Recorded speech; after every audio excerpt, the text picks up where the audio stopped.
কাছে এমন কথা শোনা আমার যে বড় দুর্ভাগ্য। এমন কথা তুমি কোনোদিন আমাকে আর বলো না স্বামী। তুমি হচ্ছে আমার কাছে সব থেকে বড় অলংকার। কি করবো, ভগবান যদি আমাকে মা ডাক না শোনার ভাগ্য না দেয়, আমি কি করবো বলো? আমার যে কিছু করার নেই।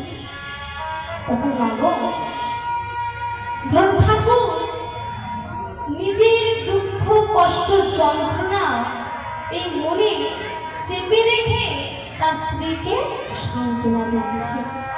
কি বলে জানেন? শোধরা ভগবান বলেছে, যে করে আমার আশ আমি করি তার 6 পুত্র নাশ।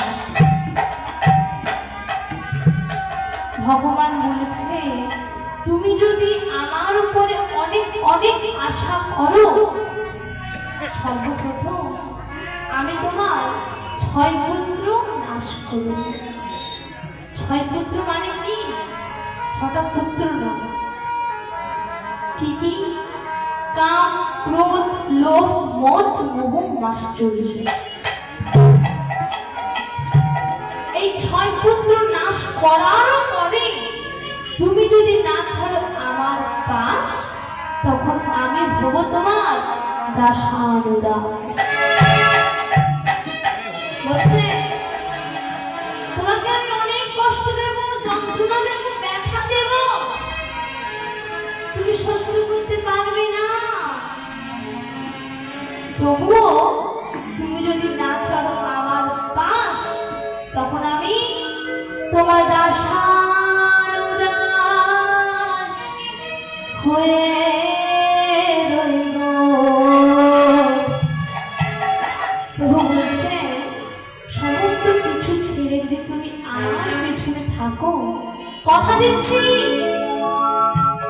শুধু এই জন্মে নয়, জন্মে জন্মে আমি তোমার দাসানুদাস হয়ে রইব।